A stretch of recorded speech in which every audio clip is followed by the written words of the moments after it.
옛날 아주 먼 옛날 깊은 산골짜기에 자리 잡은 작은 마을 청송골에는 박민준이라는 젊은이가 살고 있었습니다. 그는 부모님을 일찍 여의고 의지할 곳 없이 홀로 세상에 남겨졌지만 마음씨 착하고 성실하기로 마을 사람들에게 칭찬이 자자했습니다.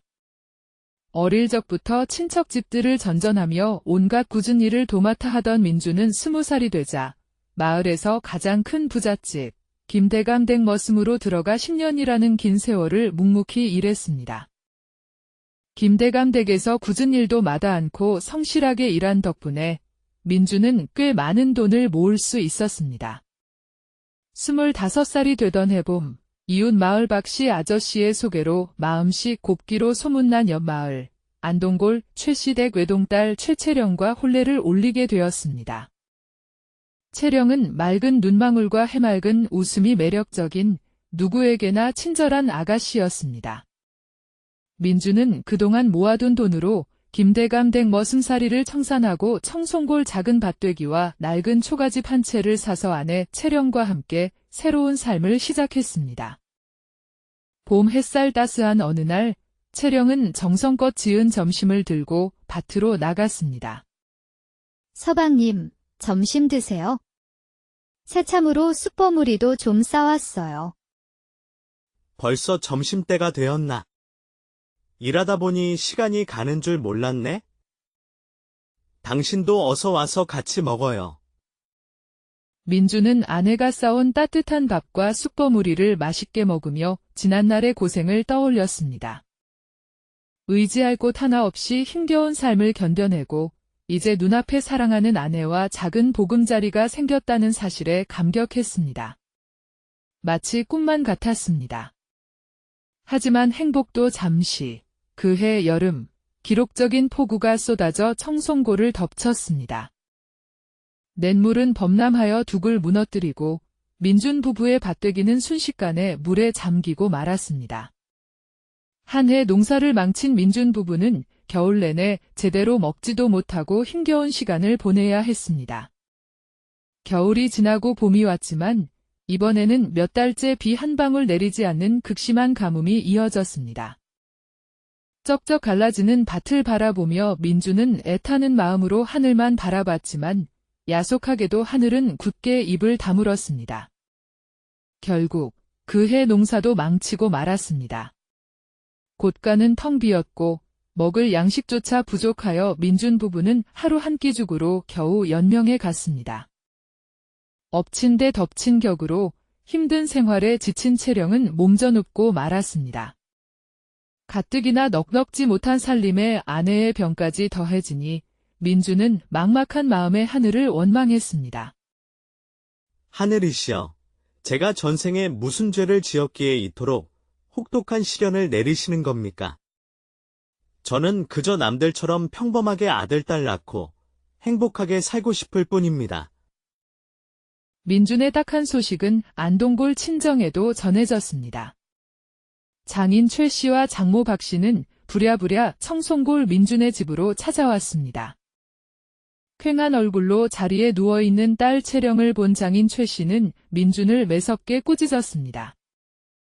일은 안 하고 첩 하나 없는 무능한 놈에게 우리 딸을 보낸 것은 자네가 성실해서 굶어 죽이지는 않겠다 싶어서였는데 약은커녕 죽 한 그릇 제대로 못 먹여 이 지경을 만들어 놓았나. 죄송합니다. 장인어른. 죄송은 무슨. 다 필요 없어. 채령이는 우리가 데려가서 돌봐줄 테니 두 사람은 여기서 인연을 끊어라. 장인어른, 그게 무슨 말씀이십니까? 아무리 그래도 그렇지. 저희가 어찌 쉽게 헤어질 수 있습니까? 그럼 이렇게 살다가 우리 채령이를 저 세상으로 보내란 말이냐. 죽어가는 딸에게 약 한 첩 못 먹이면서 무슨 혼인 생활을 계속하겠다는 것이냐. 딴소리 말고 당장 헤어져. 민주는 눈물로 장인에게 애원했지만 장인은 매몰차게 뿌리치고 딸 채령을 데리고 안동골 집으로 돌아가 버렸습니다. 아내마저 떠나고 텅 빈 집에 홀로 남은 민주는 며칠 동안 넋이 나간 사람처럼 방바닥만 바라보았습니다. 그러던 어느 날 민주는 갑자기 무슨 생각을 했는지 땅 문서를 들고 집을 나섰습니다. 헐갑의 밭되기를 팔아버리고 간단한 짐을 챙겨 정든 청송고를 떠나기로 마음먹었습니다. 낡은 집신을 신고 등짐을 진 민주는 떠나기 전 텅 빈 초가집을 돌아보며 눈물을 글썽였습니다. 그래. 차라리 잘 되었어. 나 같은 놈하고 계속 있어봐야 채령이만 더 고생만 할 테지. 혼잣말을 하며 민주는 정든 청송고를 뒤로 하고 발길 닿는 대로 정처 없이 길을 떠났습니다. 그날 이후 민주는 뚜렷한 목적지도 없이 발길이 닿는 대로 걸어가다 밤이 되면 길에서 잠을 자거나 남의 집 처마 밑에서 밤을 새웠습니다. 날이 갈수록 민준의 모습은 초라해져 갔습니다. 어느 날 민준이 큰 장터, 문경세제 아랫장터를 지나고 있을 때 많은 사람들이 한 곳에 몰려 있는 것을 보았습니다. 궁금해진 민주는 구경꾼들에게 다가가 무슨 일인지 물었습니다. 행색을 보니 이 동네 사람은 아닌가 보구려. 예. 저는 세상을 떠돌아다니는 길손입니다. 무슨 일이기에 이렇게 사람들이 모여 있는 것입니까? 저기 앉아 계신 분이 이 근방에서 용하기로 소문난 박 선생이라는 분이신데 어쩌다 한 번장에 나오셔서 점을 봐주시는 통에 이렇게 사람들이 줄을 서서 기다리는 것이오. 민주는 박 선생이라는 노인을 자세히 살펴보았습니다. 허옇게 센 머리에 흰 도포를 입고 갓을 쓴 점잖은 풍모를 지닌 노인은 코에 이상한 둥근 유리알 같은 것을 끼고 사람들에게 점을 봐주고 있었습니다. 다리도 아프고 갈 곳도 없던 민주는 한쪽 구석에 앉아 박 선생이 점을 봐주는 모습을 구경하며 시간을 보냈습니다. 어느덧 해가 뉘엿뉘엿 서산으로 기울고 어둠이 내리기 시작하자 사람들은 하나둘씩 자리를 떠났습니다. 사람들이 모두 사라지고 박 선생도 자리를 정리하려던 찰나 민준이 박 선생 앞에 다가서며 조심스럽게 말했습니다. 어르신, 저도 점을 볼 수 있을까요? 점이란 누구든 볼 수 있지. 하지만 내 점괘는 꽤 비싸네. 박 선생의 말에 민주는 허름한 품을 뒤적여 작은 돈주머니 하나를 꺼내 내밀었습니다. 그것은 지난날 밭되기를 팔아받은 재산의 전부였습니다. 제가 가진 것은 이것뿐입니다. 이것으로 될는지. 참으로 기구한 운명을 타고났구먼. 제 얼굴에 그런 것이 보입니까? 이 사람아, 세상에 사연 없는 얼굴이 어디 있나. 누구나 다 자기만의 사연을 얼굴에 담고 사는 것이지. 그렇게 수심 가득한 얼굴을 하고 있으니 사연도 기구하겠구먼. 그래, 뭘 알고 싶은 게냐? 박 선생의 물음에 민주는 지난날 자신이 살아온 이야기와 아픈 아내와 헤어지게 된 슬픈 사연을 모두 털어놓았습니다. 젊은이의 이야기를 묵묵히 듣고 있던 박 선생은 잠시 생각에 잠기더니 입을 열었습니다. 사람답게 살고 싶다는 괴로군. 사람답게 사는 것은 누구에게는 쉽기도 하고 또 어떤 이에게는 매우 어렵기도 하지. 그런 면에서 자네는 아주 운이 좋구먼. 자, 이것을 받게. 박 선생은 말을 마치며 코에 쓰고 있던 안경을 벗어 민준에게 건네주었습니다. 이것이 무엇입니까? 이것은 안경이라는 것이다. 무엇이든 꿰뚫어 볼 수 있게 하는 신비한 힘이 깃든 안경이지. 안경이라고요? 그런데 어찌하여 이 귀한 물건을 저에게 주시는 겁니까? 왜냐하면 자네가 내 마지막 손님이기 때문이지. 나는 이제 더 이상 이것이 필요 없네. 자네는 내일 날이 밝거든 이 아랫길로 쭉 내려가다 보면 큰 강, 낙동강이 나올 걸세. 그곳에서 그 안경을 쓰고 빨래하는 여인들을 잘 살펴보게. 그러다 꼬리가 9개 달린 여우. 구미호 모녀가 보이면 무슨 수를 써서라도 그 구미호 처녀에게 장가를 들어야 하네. 네. 구미호랑 혼인하라니. 사람이 어찌 짐승과 혼인을 할 수 있습니까? 이 사람아, 진짜 구미호랑 혼인을 하라는 것이 아니고 그 안경을 쓰고 보면 구미호로 보이는 처녀를 찾으라는 게야. 그 안경은 인간의 눈에는 보이지 않는 진실을 보여주는 신비한 물건이니 부디 내 말을 명심하게. 예. 그런데 어찌 그런 일이 있을 수 있는지 잘 이해가 가지 않습니다. 나는 자네에게 모든 것을 알려주었으니 이제 남은 일은 자네 하기에 달렸네. 그리고 그 안경은 남들에게 함부로 보이지 말고 소중하게 간직하다가 나중에 인연이 닿는 사람이 있으면 그에게 물려주도록 하게. 말을 마친 박 선생은 짐을 챙겨 뒤도 돌아보지 않고 어둠 속으로 사라졌습니다. 민주는 박 선생이 사라진 방향을 바라보며 멍하니 서 있었습니다. 구미호 처녀와 혼례를 올리라니? 어떻게 그런 일이 가능하단 말인가? 그날 밤, 갈 곳이 없어 문경세제 고갯길 아래 주막집 처마 밑에서 잠을 잔 민주는 박 선생의 말을 곱씹으며 잠이 들었습니다. 다음 날 아침 해가 뜨자 민주는 박 선생이 말한 낙동강을 찾아 강가 한쪽 구석에 앉아 사람들이 오기만을 기다렸습니다. 시간이 흘러 아침 해가 하늘 높이 떠오르자 아낙네들이 빨래감을 들고 하나둘씩 강가로 모여들기 시작했습니다. 어느새 낙동강변은 빨래하는 여인들로 북적였습니다. 민주는 품에 소중히 간직하고 있던 안경을 꺼내어 조심스럽게 얼굴에 썼습니다. 이게 뭐야? 안경을 쓰고 앞을 보던 민준이는 너무 놀라 엉덩방아를 찍고 말았습니다. 빨래를 하던 여인들이 모두 짐승으로 보였기 때문입니다. 그것도 한 종류의 짐승이 아니라 말, 돼지, 개, 소, 닭 등 온갖 짐승들이 빨래를 하고 있는 믿기 힘든 광경이 눈앞에 펼쳐졌습니다. 박 선생이 말한 것이 바로 이것이었구나. 인간의 모습 속에 숨겨진 진짜 모습을 보여주는 안경이라니. 민주는 안경을 쓰고 여인들을 자세히 살펴보았습니다. 그러다 강가 한쪽 구석에서 꼬리가 9개 달린 하얀 여우, 구미호 모녀를 발견하고 소리쳤습니다. 저기 있다. 구미호 모녀다. 민준이는 어느새 빨래를 마치고 자리를 뜨려는 구미호 모녀를 보고 황급히 뒤쫓아갔습니다. 안경을 벗고 다시 보니 젊은 구미호는 갓 20살이 되었을까 싶은 눈처럼 하얀 피부에 붉은 입술을 가진 어여쁜 처녀, 아리였습니다. 아리는 어머니 여우와 함께 인적 드문 숲길을 따라 걸어갔습니다. 민주는 조심스럽게 뒤따라갔습니다. 두 사람은 굽이굽이 숲길을 지나 깊은 산속 작은 초가집으로 들어갔습니다. 민주는 집 앞에서 어찌할 바를 모르고 서성이었습니다.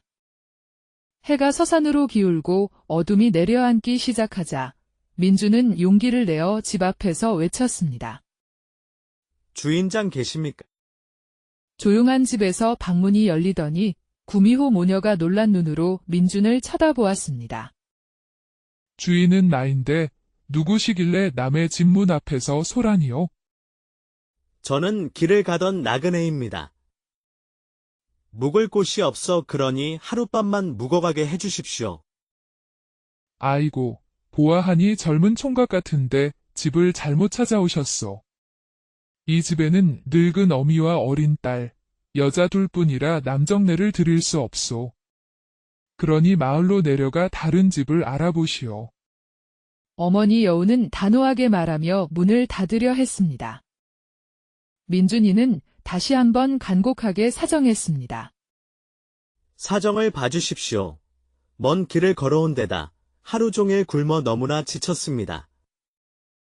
방은 바라지도 않으니 헛간이라도 좋으니 하룻밤만 묵게 해주십시오. 민준의 간절한 부탁에 마음 약한 어머니 여우는 난처한 표정을 지으며 망설였습니다. 그때 딸 아리가 어머니를 설득했습니다. 어머니, 날이 어두워지면 다른 집을 찾기도 어려울 거예요. 딱 하룻밤만 묵게 해주도록 해요. 방은 내줄 수 없고 헛간이라도 괜찮다면 하룻밤 묵어가도록 하시오. 예, 감사합니다. 민준이는 몇 번이고 고개를 숙여 감사 인사를 하고 헛간으로 들어갔습니다. 헛간에는 마른 집이 깔려 있었습니다. 민준이가 막자리에 누워 잠을 청하려는데 딸아리가 김이 모락모락 나는 옹기 그릇을 들고 헛간으로 왔습니다. 저녁거리를 다 치워서 드릴 것은 이것밖에 없으니 따뜻한 팥죽이라도 드시고 허기를 달래세요. 딸아리가 준 것은 다름 아닌 팥죽이었습니다. 가까이에서 아리를 보니 둥근 얼굴에 맑고 커다란 눈망울을 가진 인간 세상 그 어떤 여인보다 아름다운 처녀였습니다. 민준이는 자신도 모르게 가슴이 두근거리는 것을 느꼈습니다. 감사합니다. 민준이는 팥죽을 허겁지겁 먹어 치웠습니다. 따뜻한 팥죽을 먹으니 온몸에 기운이 솟아났습니다. 배가 조금 찾아 자리에 누워 곧 깊은 잠에 빠져들었습니다. 다음 날 아침 해가 뜰 무렵 민준이는 잠자리에서 일어나 헛간을 깨끗하게 정리했습니다. 그리고 집안에 있던 지게를 짊어지고 두 모녀가 깨기도 전에 산으로 올라갔습니다. 민준이는 두 모녀에게 은혜를 갚기 위해 땔감을 하기 시작했습니다.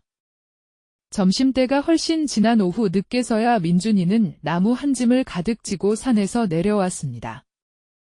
민준이가 산더미 같은 나무 짐을 지고 집으로 들어서자 마침 밭일을 나갔다 돌아온 모녀가 민준이를 보고 깜짝 놀라 물었습니다.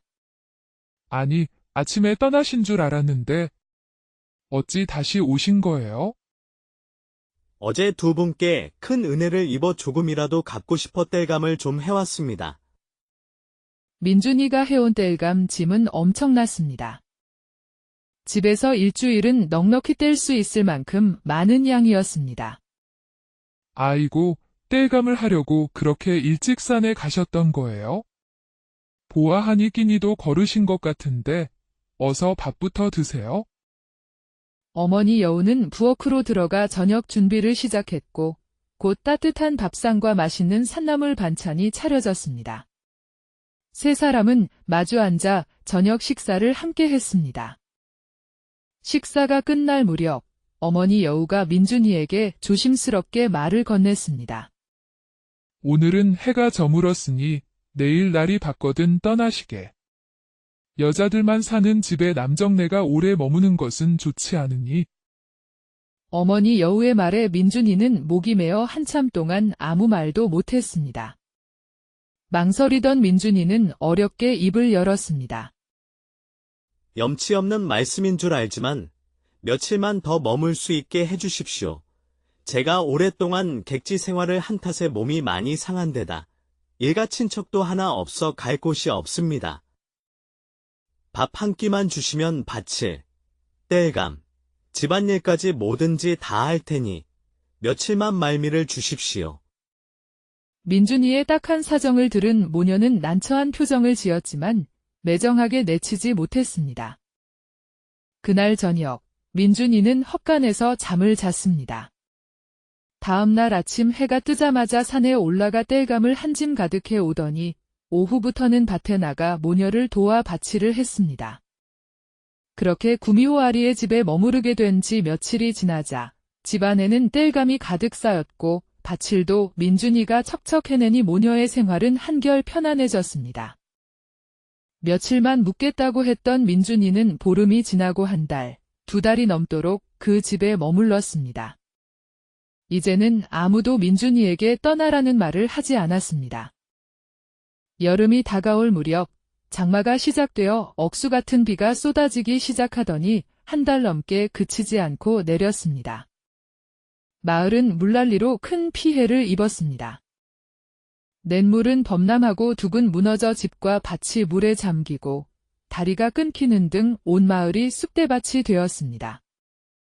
비는 온 마을을 쑥대밭으로 만들고 나서야 겨우 멎었습니다.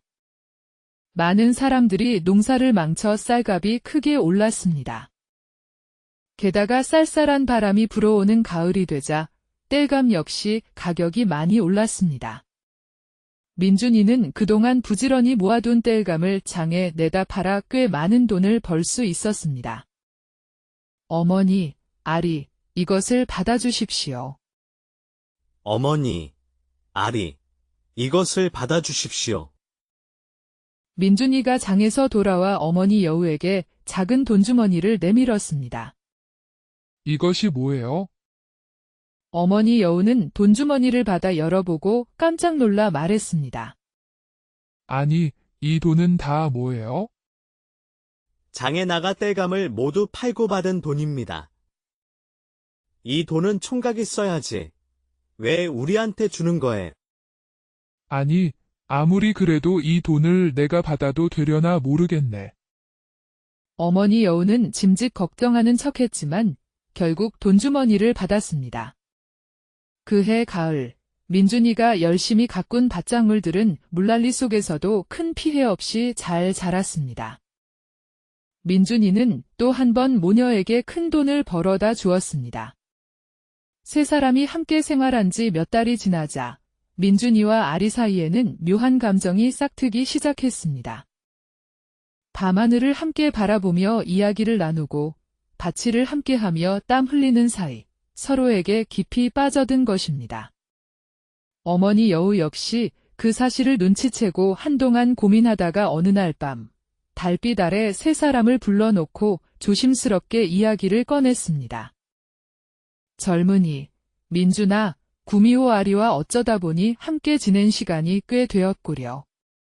젊은이, 민준아, 구미호 아리와 어쩌다 보니 함께 지낸 시간이 꽤 되었구려. 어머니.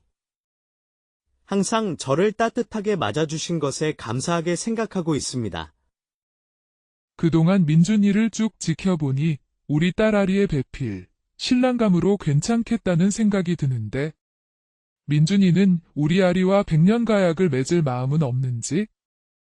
어머니 여우의 갑작스러운 혼담 제안에 민준이는 당황하며 어쩔 줄 몰라 했습니다. 하지만 아리를 향한 자신의 진심을 깨닫고 용기를 내어 떨리는 목소리로 대답했습니다. 저야 물론 아리 아가씨와 혼례를 올릴 수만 있다면 더 바랄 것이 없습니다. 하지만 제가 어머니와 아가씨께 말씀드리지 못한 것이 하나 있습니다. 말씀해 보시오. 민준이는 한참을 망설이다가 어렵게 지난날 자신이 살아온 이야기와 혼례를 올렸던 아내, 체령과 가난 때문에 헤어지게 된 슬픈 사연을 모두 털어놓았습니다. 민준이의 이야기를 듣고 난 어머니 여우의 얼굴은 굳어졌습니다. 잠시 침묵이 흐른 뒤 어머니 여우는 옆에서 조용히 듣고만 있던 딸 아리에게 물었습니다. 아리야, 너는 민준이의 이야기를 듣고 어떻게 생각하느냐? 저는 지난날의 일은 크게 상관없어요. 민준 씨는 자신의 잘못으로 어려운 일을 겪은 것도 아니고 오히려 어려운 상황 속에서도 꿋꿋하게 살아오신 분이잖아요.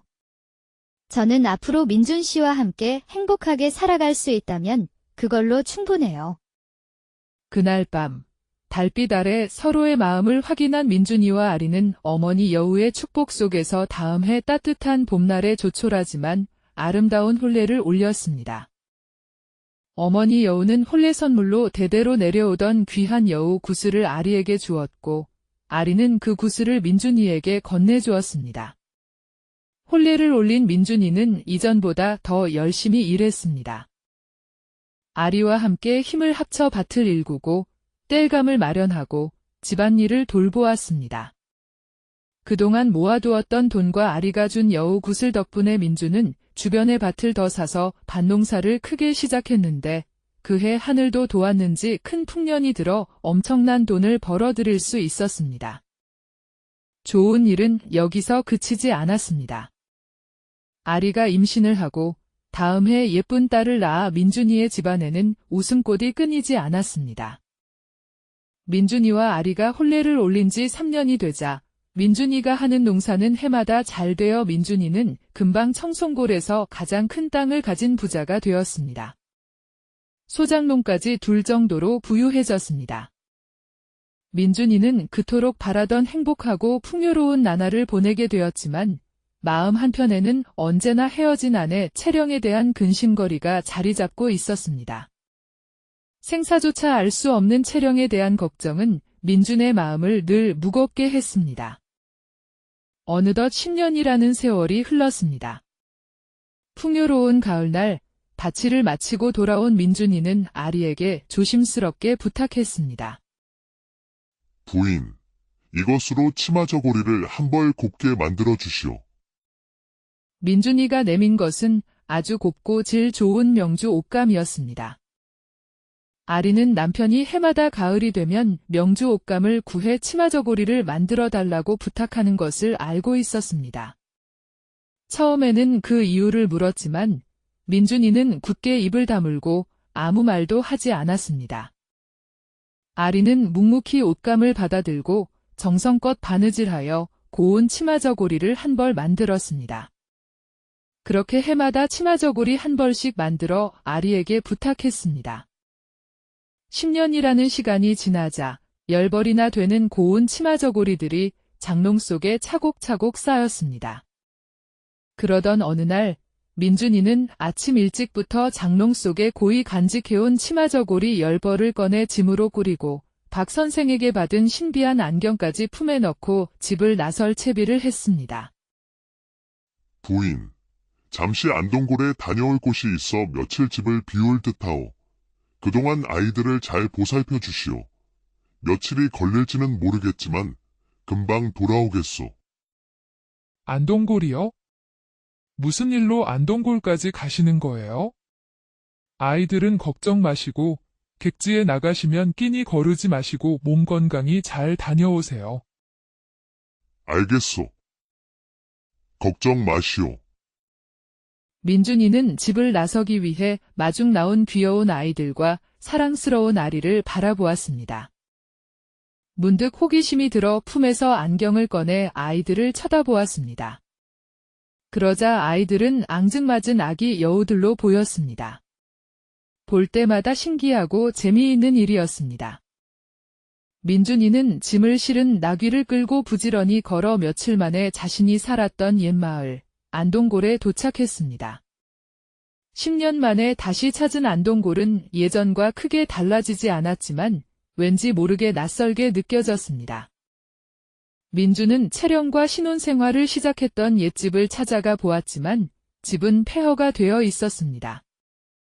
10년이라는 세월의 무게를 이기지 못하고 허물어져 버린 초가집에는 잡초만 무성하게 자라 있었고 사람이 살지 않은 지 오래되어 거미줄만 가득했습니다. 민준이는 착잡한 마음을 다잡고 이웃 마을에 살던 옛장인 최씨 댁으로 발걸음을 옮겼습니다. 옛장인의 집에 다다랐을 때 마당에서 아이들이 뛰놀며 웃고 떠드는 정겨운 소리가 들려왔습니다. 민준이는 숨을 죽이고 담 너머로 집 안을 조심스럽게 들여다보았습니다. 그곳에는 10년 전 헤어졌던 아내 채령과 낯선 사내, 그리고 어린아이들이 함께 마루에 둘러앉아 저녁 밥상을 가득 채운 따뜻한 밥을 먹고 있었습니다. 민준이는 채령의 건강해진 얼굴을 보고 마음이 놓였습니다. 헤어질 때만 해도 병색이 완연하고 안색이 좋지 못했는데 지금은 살도 보기 좋게 오르고 얼굴에 생기가 넘치는 모습이었습니다. 채령은 낯선 사내와 재혼하여 아이들을 낳고 행복하게 잘 살고 있는 듯 했습니다. 민준이는 잠시 옛 생각에 잠기다가 품에 있던 안경을 꺼내어 그들을 바라보았습니다.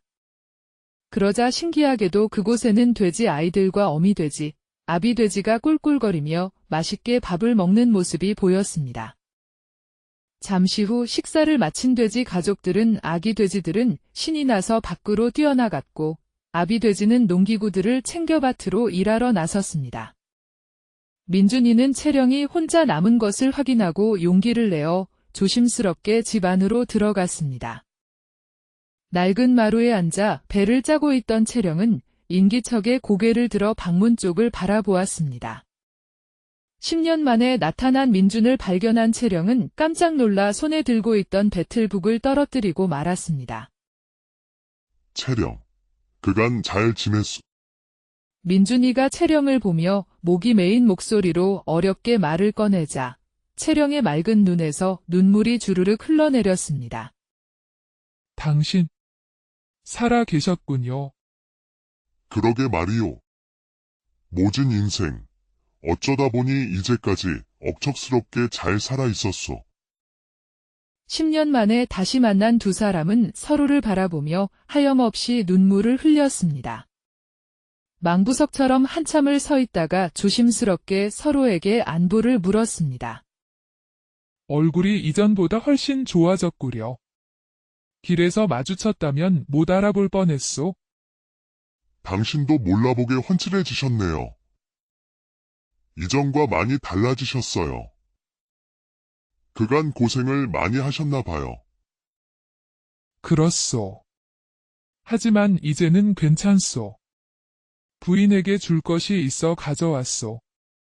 말을 마친 민준이는 나귀 등에 실어온 짐을 마당에 내려놓고 풀기 시작했습니다. 짐 속에서 고운 빛깔의 치마 저고리 10벌이 쏟아져 나오자 채령의 눈은 놀라움으로 가득 찼습니다. 너무나 곱고 화려해요.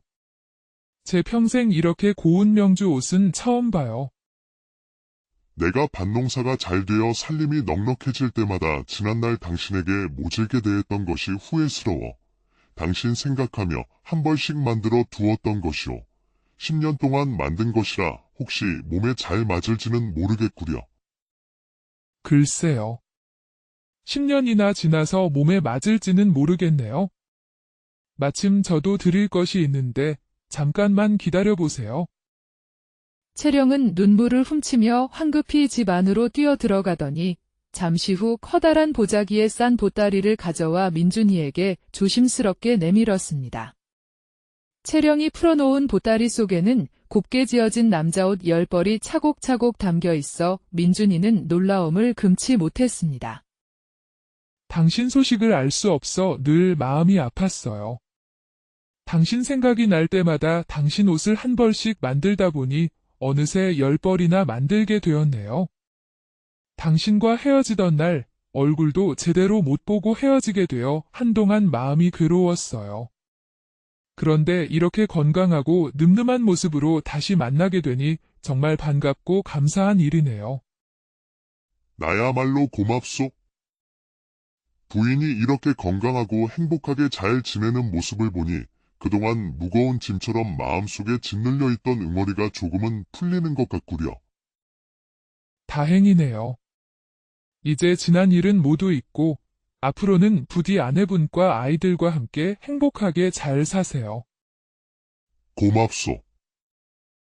부인도 항상 건강하고 평안하게 행복하길 진심으로 바라오. 10년 만에 재회한 민준과 채령은 서로를 보며 환하게 웃었습니다. 긴 시간 동안 서로를 그리워하고 걱정했던 마음을 털어내고 각자의 행복을 빌어주며 아름다운 작별을 했습니다. 민준이가 안동고를 떠나 집으로 돌아가는 길에 채령은 집 앞까지 따라 나와 멀리 떠나는 남편의 뒷모습을 하염없이 바라보며 손을 흔들어 배웅했습니다. 채령과 헤어져 발걸음을 돌린 민준이는 집으로 돌아가는 길에 문득 품속에 있던 박 선생의 안경이 생각났습니다. 문경세제 아랫장터에서 박 선생을 처음 만났던 날, 그리고 신비한 안경을 받고 구미호를 아내로 맞이했던 기적 같은 일들이 주마등처럼 스쳐 지나갔습니다. 민준이는 품속에서 조심스럽게 안경을 꺼내어 다시 한번 써보았습니다. 10년 전 처음 안경을 썼을 때처럼 세상 사람들의 진짜 모습이 짐승의 모습으로 보이는 것은 여전했습니다. 민준이는 안경을 쓰고 주변 사람들을 살펴보며 한참 동안 길을 걸었습니다. 그러다 문경세제 고갯길 아래 작은 마을 어귀에서 허름한 옷을 입은 젊은 곰 청년이 구걸하고 있는 딱한 모습을 보았습니다. 곰 청년의 슬픈 눈빛을 바라보던 민준이는 자신도 모르게 발길이 멈춰 섰습니다. 민준이는 곰 청년에게 다가가 품속에 소중히 간직해온 안경을 건네주며 따뜻하게 말했습니다. 젊으니 힘든가? 혹시 괜찮다면 돈보다 더 귀한 것을 하나 주겠네. 예. 정말 감사하지만 저에게 돈보다 더 귀한 것이 있을 리가. 대체 그것이 무엇입니까? 이것은 아주 신비한 안경이니 부디 소중하게 잘 간직하게. 그리고 언젠가 안경을 쓰고 세상을 보면 마음씨 착하고 아름다운 처녀를 찾게 될 것이네. 부디 그 처녀에게 꼭 장가를 들어 행복하게 살도록 하시오. 예. 그게 대체 무슨 말씀이십니까? 내 말은 안경을 써보면 자연히 알게 될 것이네. 부디 이 안경이 젊은이의 앞날을 밝혀주길 바라오. 말을 마친 민준이는 곰 청년의 어깨를 따뜻하게 두드려주고 발걸음을 재촉했고 안경을 받은 곰 청년은 어리둥절한 표정으로 민준이의 뒷모습만 하염없이 바라보았습니다. 이후 집으로 돌아온 민준이는 사랑하는 아내 아리, 그리고 예쁜 아이들과 함께 오래오래 행복하게 살았습니다. 하지만 민준이는 10년 전 헤어진 아내 채령을 잊지 못했습니다. 해마다 가을이 되면 채령에게 줄 치마 저고리를 만들었고 채령의 생일에는 먼발치에서나마 안동골 쪽을 바라보며 채령과 채령의 가족이 항상 건강하고 행복하기만을 마음속으로 간절히 기원했습니다. 그리고 박 선생에게 받은 신비한 안경은 곰 청년에게 물려주어 또 다른 인연을 이어가도록 했습니다. 이야기는 이렇게 끝이 납니다. 옛날 아주 먼 옛날 깊은 산골짜기에 자리 잡은 작은 마을 청송골에는 박민준이라는 젊은이가 살고 있었습니다. 그는 부모님을 일찍 여의고 의지할 곳 없이 홀로 세상에 남겨졌지만 마음씨 착하고 성실하기로 마을 사람들에게 칭찬이 자자했습니다.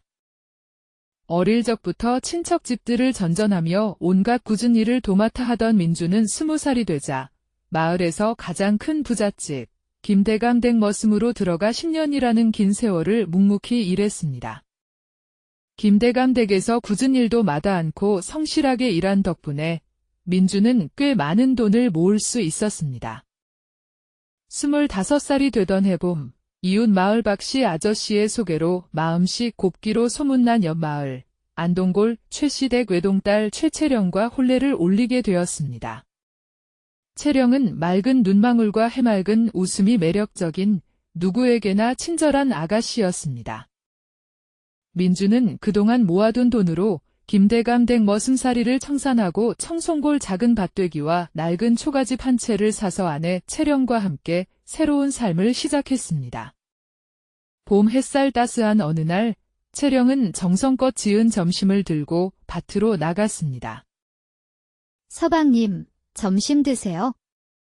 새참으로 쑥버무리도 좀 싸왔어요. 벌써 점심때가 되었나? 일하다 보니 시간이 가는 줄 몰랐네? 당신도 어서 와서 같이 먹어요. 민주는 아내가 싸온 따뜻한 밥과 쑥버무리를 맛있게 먹으며 지난날의 고생을 떠올렸습니다. 의지할 곳 하나 없이 힘겨운 삶을 견뎌내고 이제 눈앞에 사랑하는 아내와 작은 보금자리가 생겼다는 사실에 감격했습니다. 마치 꿈만 같았습니다. 하지만 행복도 잠시, 그해 여름, 기록적인 폭우가 쏟아져 청송골을 덮쳤습니다. 냇물은 범람하여 둑을 무너뜨리고 민준 부부의 밭되기는 순식간에 물에 잠기고 말았습니다. 한 해 농사를 망친 민준 부부는 겨울 내내 제대로 먹지도 못하고 힘겨운 시간을 보내야 했습니다.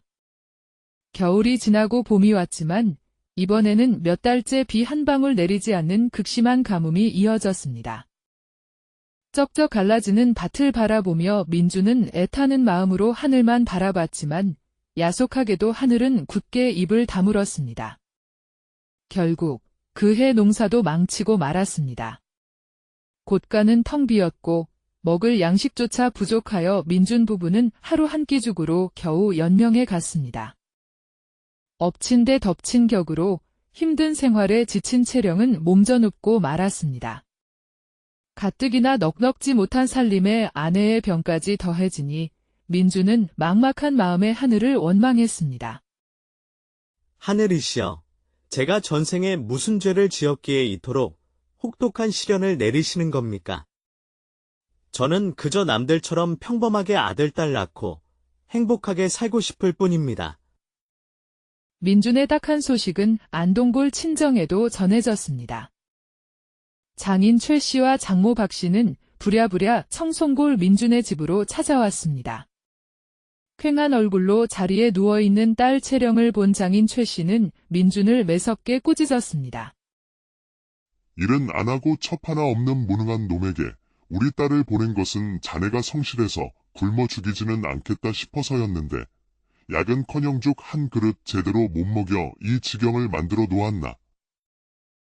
죄송합니다. 장인어른, 죄송은 무슨. 다 필요 없어. 채령이는 우리가 데려가서 돌봐줄 테니 두 사람은 여기서 인연을 끊어라. 장인어른, 그게 무슨 말씀이십니까? 아무리 그래도 그렇지. 저희가 어찌 쉽게 헤어질 수 있습니까? 그럼 이렇게 살다가 우리 채령이를 저 세상으로 보내란 말이냐.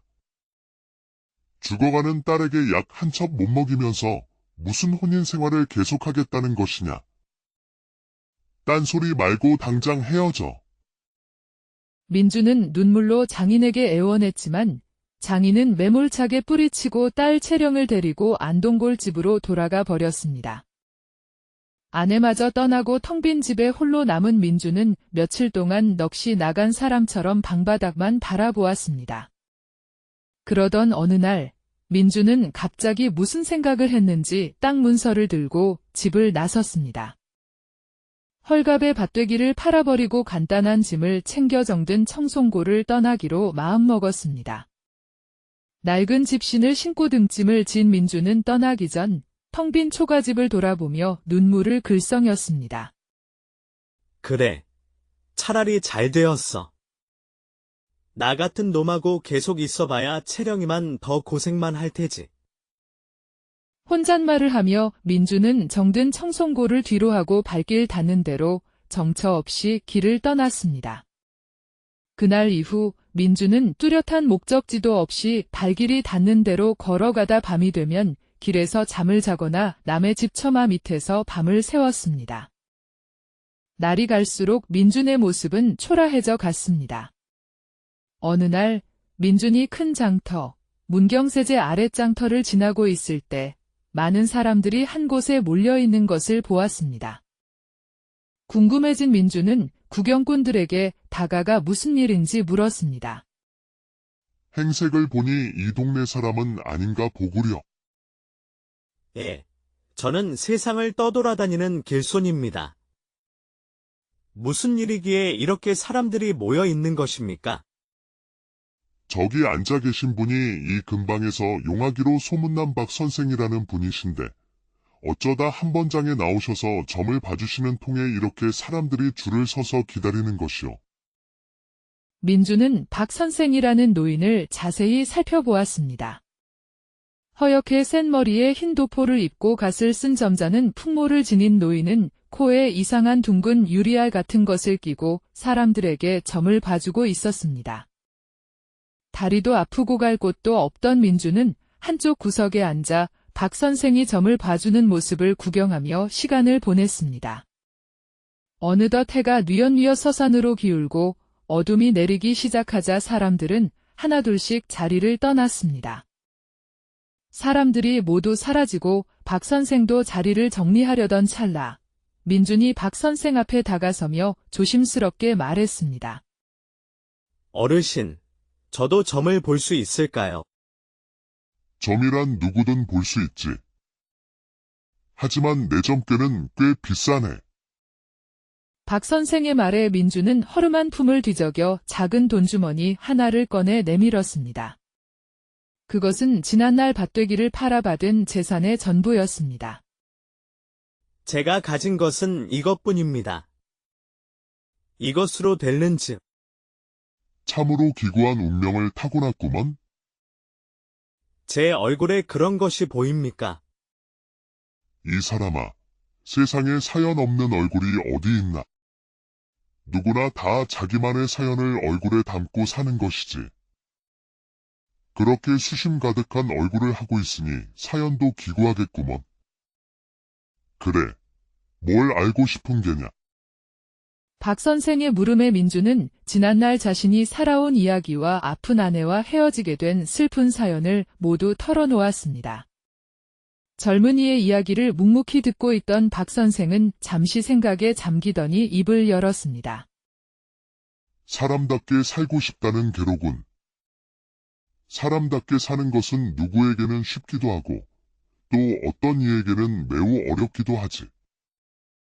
그런 면에서 자네는 아주 운이 좋구먼. 자, 이것을 받게. 박 선생은 말을 마치며 코에 쓰고 있던 안경을 벗어 민준에게 건네주었습니다. 이것이 무엇입니까? 이것은 안경이라는 것이다. 무엇이든 꿰뚫어 볼 수 있게 하는 신비한 힘이 깃든 안경이지. 안경이라고요?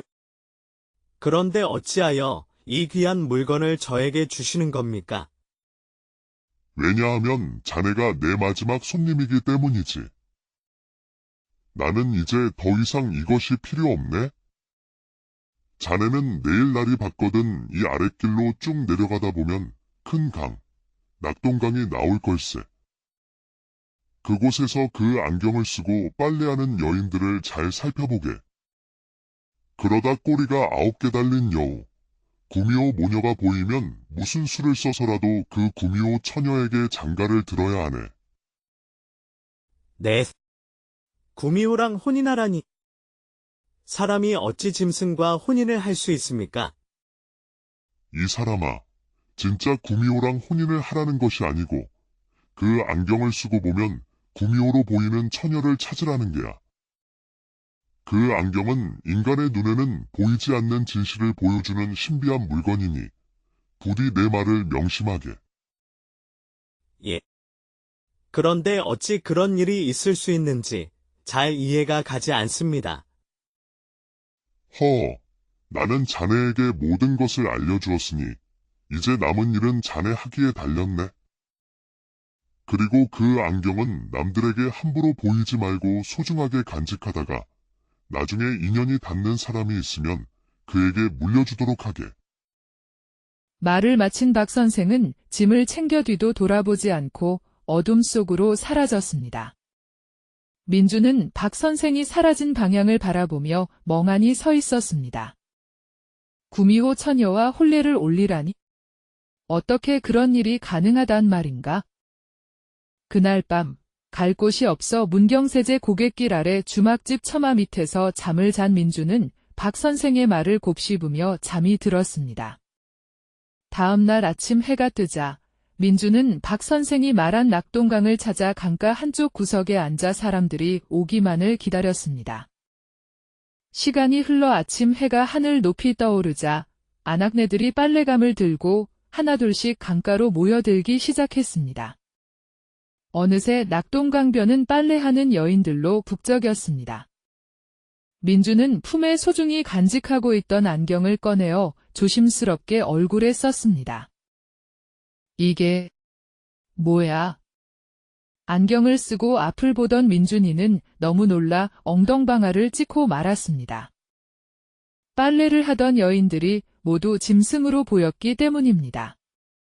그것도 한 종류의 짐승이 아니라 말, 돼지, 개, 소, 닭 등 온갖 짐승들이 빨래를 하고 있는 믿기 힘든 광경이 눈앞에 펼쳐졌습니다. 박 선생이 말한 것이 바로 이것이었구나. 인간의 모습 속에 숨겨진 진짜 모습을 보여주는 안경이라니. 민주는 안경을 쓰고 여인들을 자세히 살펴보았습니다. 그러다 강가 한쪽 구석에서 꼬리가 9개 달린 하얀 여우, 구미호 모녀를 발견하고 소리쳤습니다. 저기 있다. 구미호 모녀다. 민준이는 어느새 빨래를 마치고 자리를 뜨려는 구미호 모녀를 보고 황급히 뒤쫓아갔습니다. 안경을 벗고 다시 보니 젊은 구미호는 갓 20살이 되었을까 싶은 눈처럼 하얀 피부에 붉은 입술을 가진 어여쁜 처녀, 아리였습니다. 아리는 어머니 여우와 함께 인적 드문 숲길을 따라 걸어갔습니다. 민주는 조심스럽게 뒤따라갔습니다. 두 사람은 굽이굽이 숲길을 지나 깊은 산속 작은 초가집으로 들어갔습니다. 민주는 집 앞에서 어찌할 바를 모르고 서성이었습니다. 해가 서산으로 기울고 어둠이 내려앉기 시작하자 민주는 용기를 내어 집 앞에서 외쳤습니다. 주인장 계십니까? 조용한 집에서 방문이 열리더니 구미호 모녀가 놀란 눈으로 민준을 쳐다보았습니다. 주인은 나인데 누구시길래 남의 집 문 앞에서 소란이요? 저는 길을 가던 나그네입니다. 묵을 곳이 없어 그러니 하룻밤만 묵어가게 해주십시오. 아이고, 보아하니 젊은 총각 같은데 집을 잘못 찾아오셨소. 이 집에는 늙은 어미와 어린 딸, 여자 둘뿐이라 남정네를 드릴 수 없소. 그러니 마을로 내려가 다른 집을 알아보시오. 어머니 여우는 단호하게 말하며 문을 닫으려 했습니다. 민준이는 다시 한번 간곡하게 사정했습니다. 사정을 봐주십시오.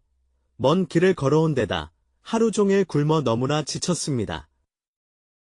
방은 바라지도 않으니 헛간이라도 좋으니 하룻밤만 묵게 해주십시오. 민준의 간절한 부탁에 마음 약한 어머니 여우는 난처한 표정을 지으며 망설였습니다. 그때 딸 아리가 어머니를 설득했습니다. 어머니, 날이 어두워지면 다른 집을 찾기도 어려울 거예요. 딱 하룻밤만 묵게 해주도록 해요. 방은 내줄 수 없고 헛간이라도 괜찮다면 하룻밤 묵어가도록 하시오. 예, 감사합니다. 민준이는 몇 번이고 고개를 숙여 감사 인사를 하고 헛간으로 들어갔습니다. 헛간에는 마른 집이 깔려 있었습니다. 민준이가 막자리에 누워 잠을 청하려는데 딸아리가 김이 모락모락 나는 옹기 그릇을 들고 헛간으로 왔습니다. 저녁거리를 다 치워서 드릴 것은 이것밖에 없으니 따뜻한 팥죽이라도 드시고 허기를 달래세요. 딸아리가 준 것은 다름 아닌 팥죽이었습니다. 가까이에서 아리를 보니 둥근 얼굴에 맑고 커다란 눈망울을 가진 인간 세상 그 어떤 여인보다 아름다운 처녀였습니다. 민준이는 자신도 모르게 가슴이 두근거리는 것을 느꼈습니다. 감사합니다. 민준이는 팥죽을 허겁지겁 먹어 치웠습니다. 따뜻한 팥죽을 먹으니 온몸에 기운이 솟아났습니다. 배가 조금 찾아 자리에 누워 곧 깊은 잠에 빠져들었습니다. 다음 날 아침 해가 뜰 무렵 민준이는 잠자리에서 일어나 헛간을 깨끗하게 정리했습니다. 그리고 집안에 있던 지게를 짊어지고 두 모녀가 깨기도 전에 산으로 올라갔습니다. 민준이는 두 모녀에게 은혜를 갚기 위해 땔감을 하기 시작했습니다. 점심때가 훨씬 지난 오후 늦게서야 민준이는 나무 한 짐을 가득 지고 산에서 내려왔습니다. 민준이가 산더미 같은 나무 짐을 지고 집으로 들어서자 마침 밭일을 나갔다 돌아온 모녀가 민준이를 보고 깜짝 놀라 물었습니다. 아니, 아침에 떠나신 줄 알았는데 어찌 다시 오신 거예요? 어제 두 분께 큰 은혜를 입어 조금이라도 갚고 싶어 땔감을 좀 해왔습니다. 민준이가 해온 땔감 짐은 엄청났습니다. 집에서 일주일은 넉넉히 뗄 수 있을 만큼 많은 양이었습니다. 아이고, 땔감을 하려고 그렇게 일찍 산에 가셨던 거예요? 보아하니 끼니도 거르신 것 같은데 어서 밥부터 드세요. 어머니 여우는 부엌으로 들어가 저녁 준비를 시작했고 곧 따뜻한 밥상과 맛있는 산나물 반찬이 차려졌습니다. 세 사람은 마주 앉아 저녁 식사를 함께 했습니다. 식사가 끝날 무렵 어머니 여우가 민준이에게 조심스럽게 말을 건넸습니다. 오늘은 해가 저물었으니 내일 날이 밝거든 떠나시게. 여자들만 사는 집에 남정네가 오래 머무는 것은 좋지 않으니. 어머니 여우의 말에 민준이는 목이 메어 한참 동안 아무 말도 못했습니다. 망설이던 민준이는 어렵게 입을 열었습니다. 염치 없는 말씀인 줄 알지만 며칠만 더 머물 수 있게 해주십시오. 제가 오랫동안 객지 생활을 한 탓에 몸이 많이 상한 데다 일가 친척도 하나 없어 갈 곳이 없습니다. 밥 한 끼만 주시면 밭일, 땔감, 집안일까지 뭐든지 다 할 테니 며칠만 말미를 주십시오. 민준이의 딱한 사정을 들은 모녀는 난처한 표정을 지었지만 매정하게 내치지 못했습니다. 그날 저녁, 민준이는 헛간에서 잠을 잤습니다. 다음 날 아침 해가 뜨자마자 산에 올라가 땔감을 한 짐 가득해 오더니 오후부터는 밭에 나가 모녀를 도와 밭일을 했습니다. 그렇게 구미호아리의 집에 머무르게 된 지 며칠이 지나자 집안에는 땔감이 가득 쌓였고 밭일도 민준이가 척척 해내니 모녀의 생활은 한결 편안해졌습니다. 며칠만 묵겠다고 했던 민준이는 보름이 지나고 한 달, 2달이 넘도록 그 집에 머물렀습니다. 이제는 아무도 민준이에게 떠나라는 말을 하지 않았습니다. 여름이 다가올 무렵 장마가 시작되어 억수 같은 비가 쏟아지기 시작하더니 한 달 넘게 그치지 않고 내렸습니다. 마을은 물난리로 큰 피해를 입었습니다. 냇물은 범람하고 둑은 무너져 집과 밭이 물에 잠기고 다리가 끊기는 등 온 마을이 쑥대밭이 되었습니다. 비는 온 마을을 쑥대밭으로 만들고 나서야 겨우 멎었습니다. 많은 사람들이 농사를 망쳐 쌀값이 크게 올랐습니다. 게다가 쌀쌀한 바람이 불어오는 가을이 되자 땔감 역시 가격이 많이 올랐습니다. 민준이는 그동안 부지런히 모아둔 땔감을 장에 내다 팔아 꽤 많은 돈을 벌 수 있었습니다. 어머니, 아리, 이것을 받아주십시오. 어머니, 아리, 이것을 받아주십시오. 민준이가 장에서 돌아와 어머니 여우에게 작은 돈주머니를 내밀었습니다. 이것이 뭐예요? 어머니 여우는 돈주머니를 받아 열어보고 깜짝 놀라 말했습니다. 아니, 이 돈은 다 뭐예요? 장에 나가 땔감을 모두 팔고 받은 돈입니다. 이 돈은 총각이 써야지. 왜 우리한테 주는 거에? 아니, 아무리 그래도 이 돈을 내가 받아도 되려나 모르겠네. 어머니 여우는 짐짓 걱정하는 척했지만 결국 돈주머니를 받았습니다. 그해 가을, 민준이가 열심히 가꾼 밭작물들은 물난리 속에서도 큰 피해 없이 잘 자랐습니다. 민준이는 또 한 번 모녀에게 큰 돈을 벌어다 주었습니다. 세 사람이 함께 생활한 지 몇 달이 지나자 민준이와 아리 사이에는 묘한 감정이 싹트기 시작했습니다. 밤하늘을 함께 바라보며 이야기를 나누고 밭일을 함께하며 땀 흘리는 사이 서로에게 깊이 빠져든 것입니다. 어머니 여우 역시 그 사실을 눈치채고 한동안 고민하다가 어느 날 밤 달빛 아래 세 사람을 불러놓고 조심스럽게 이야기를 꺼냈습니다. 젊은이, 민준아, 구미호 아리와 어쩌다 보니 함께 지낸 시간이 꽤 되었구려. 젊은이, 민준아, 구미호 아리와 어쩌다 보니 함께 지낸 시간이 꽤 되었구려. 어머니.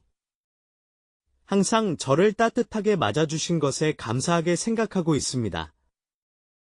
그동안 민준이를 쭉 지켜보니 우리 딸 아리의 배필, 신랑감으로 괜찮겠다는 생각이 드는데 민준이는 우리 아리와 백년가약을 맺을 마음은 없는지?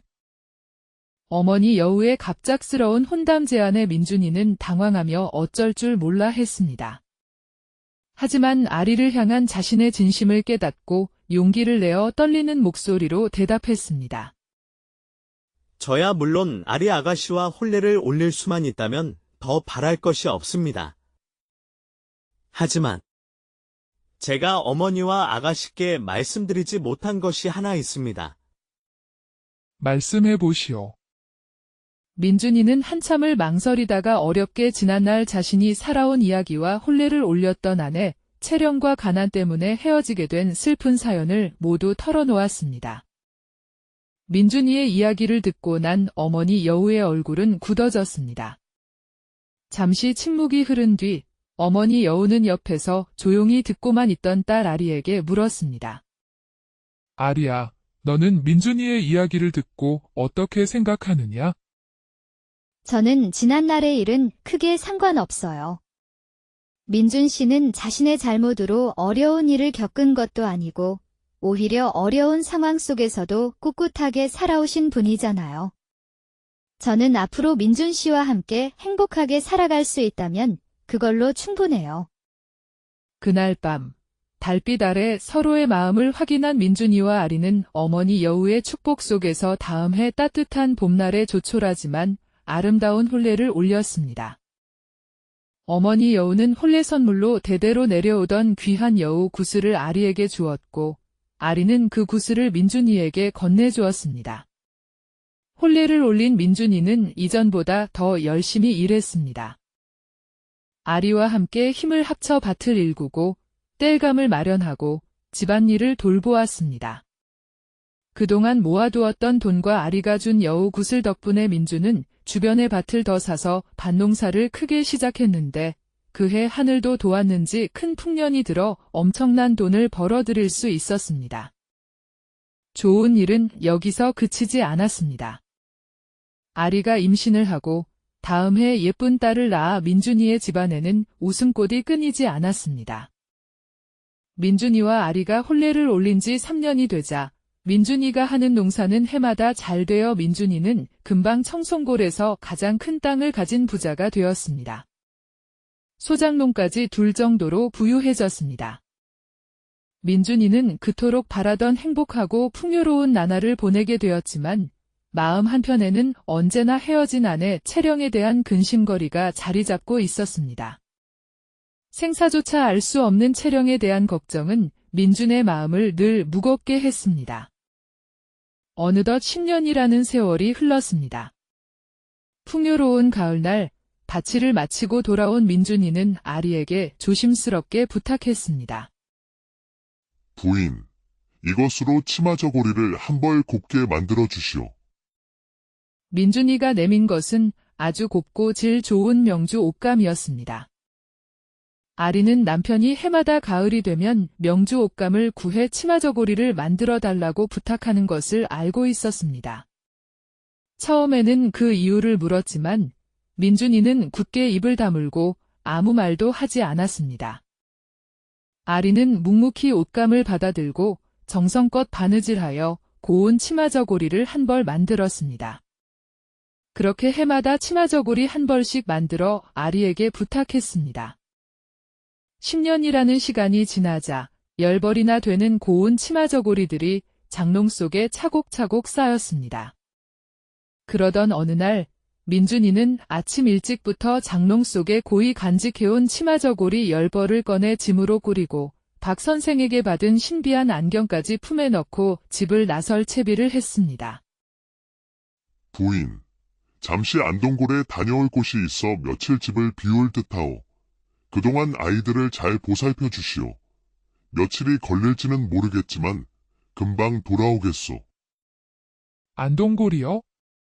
무슨 일로 안동골까지 가시는 거예요? 아이들은 걱정 마시고 객지에 나가시면 끼니 거르지 마시고 몸 건강히 잘 다녀오세요. 알겠소. 걱정 마시오.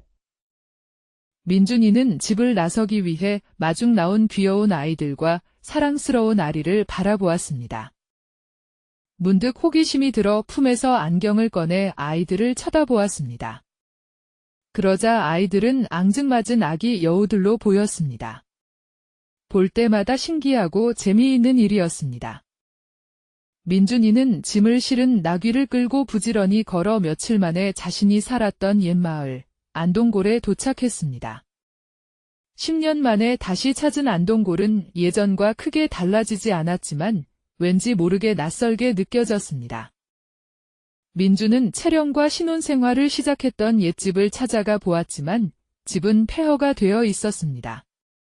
10년이라는 세월의 무게를 이기지 못하고 허물어져 버린 초가집에는 잡초만 무성하게 자라 있었고 사람이 살지 않은 지 오래되어 거미줄만 가득했습니다. 민준이는 착잡한 마음을 다잡고 이웃 마을에 살던 옛장인 최씨 댁으로 발걸음을 옮겼습니다. 옛장인의 집에 다다랐을 때 마당에서 아이들이 뛰놀며 웃고 떠드는 정겨운 소리가 들려왔습니다. 민준이는 숨을 죽이고 담 너머로 집 안을 조심스럽게 들여다보았습니다.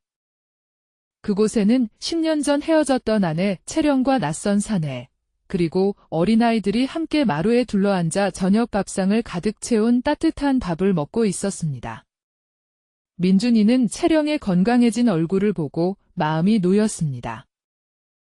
헤어질 때만 해도 병색이 완연하고 안색이 좋지 못했는데 지금은 살도 보기 좋게 오르고 얼굴에 생기가 넘치는 모습이었습니다. 채령은 낯선 사내와 재혼하여 아이들을 낳고 행복하게 잘 살고 있는 듯 했습니다. 민준이는 잠시 옛 생각에 잠기다가 품에 있던 안경을 꺼내어 그들을 바라보았습니다. 그러자 신기하게도 그곳에는 돼지 아이들과 어미돼지, 아비돼지가 꿀꿀거리며 맛있게 밥을 먹는 모습이 보였습니다. 잠시 후 식사를 마친 돼지 가족들은 아기 돼지들은 신이 나서 밖으로 뛰어나갔고 아비돼지는 농기구들을 챙겨 밭으로 일하러 나섰습니다. 민준이는 채령이 혼자 남은 것을 확인하고 용기를 내어 조심스럽게 집 안으로 들어갔습니다. 낡은 마루에 앉아 배를 짜고 있던 채령은 인기척에 고개를 들어 방문 쪽을 바라보았습니다. 10년 만에 나타난 민준을 발견한 채령은 깜짝 놀라 손에 들고 있던 배틀북을 떨어뜨리고 말았습니다. 채령, 그간 잘 지냈소? 민준이가 채령을 보며 목이 메인 목소리로 어렵게 말을 꺼내자 채령의 맑은 눈에서 눈물이 주르륵 흘러내렸습니다. 당신, 살아 계셨군요. 그러게 말이오. 모진 인생, 어쩌다 보니 이제까지 억척스럽게 잘 살아 있었소. 10년 만에 다시 만난 두 사람은 서로를 바라보며 하염없이 눈물을 흘렸습니다. 망부석처럼 한참을 서 있다가 조심스럽게 서로에게 안부를 물었습니다. 얼굴이 이전보다 훨씬 좋아졌구려. 길에서 마주쳤다면 못 알아볼 뻔했소.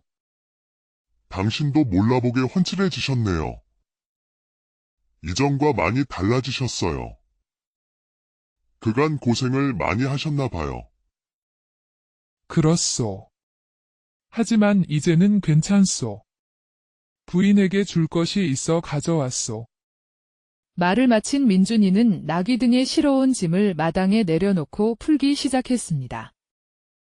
짐 속에서 고운 빛깔의 치마 저고리 10벌이 쏟아져 나오자 채령의 눈은 놀라움으로 가득 찼습니다. 너무나 곱고 화려해요. 제 평생 이렇게 고운 명주 옷은 처음 봐요. 내가 밭농사가 잘 되어 살림이 넉넉해질 때마다 지난날 당신에게 모질게 대했던 것이 후회스러워 당신 생각하며 한 벌씩 만들어 두었던 것이오. 10년 동안 만든 것이라 혹시 몸에 잘 맞을지는 모르겠구려. 글쎄요. 10년이나 지나서 몸에 맞을지는 모르겠네요. 마침 저도 드릴 것이 있는데 잠깐만 기다려보세요. 채령은 눈물을 훔치며 황급히 집 안으로 뛰어 들어가더니 잠시 후 커다란 보자기에 싼 보따리를 가져와 민준이에게 조심스럽게 내밀었습니다. 채령이 풀어놓은 보따리 속에는 곱게 지어진 남자옷 10벌이 차곡차곡 담겨 있어 민준이는 놀라움을 금치 못했습니다. 당신 소식을 알 수 없어 늘 마음이 아팠어요.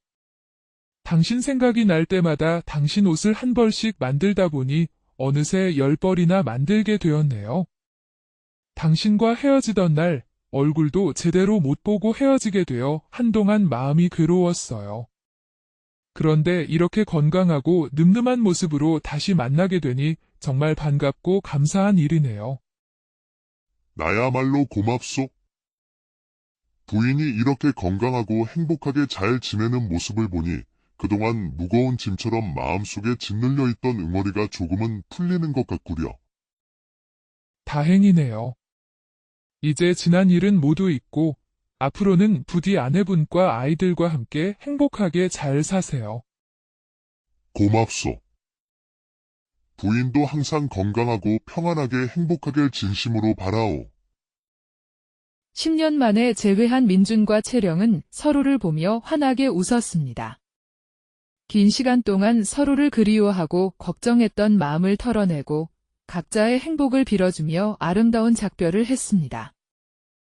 민준이가 안동고를 떠나 집으로 돌아가는 길에 채령은 집 앞까지 따라 나와 멀리 떠나는 남편의 뒷모습을 하염없이 바라보며 손을 흔들어 배웅했습니다.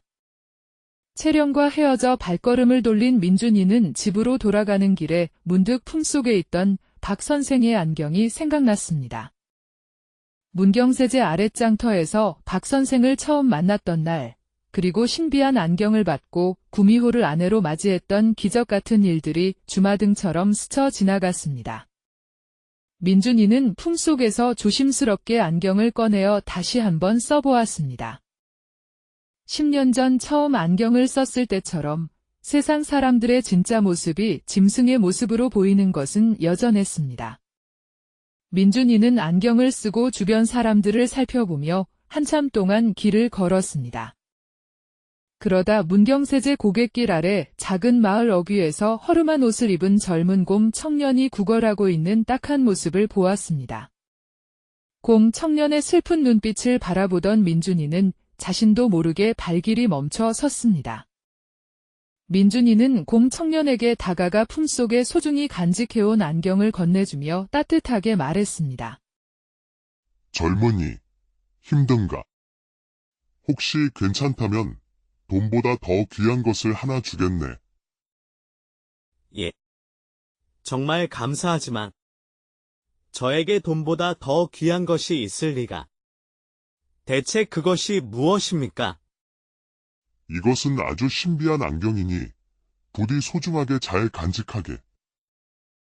그리고 언젠가 안경을 쓰고 세상을 보면 마음씨 착하고 아름다운 처녀를 찾게 될 것이네.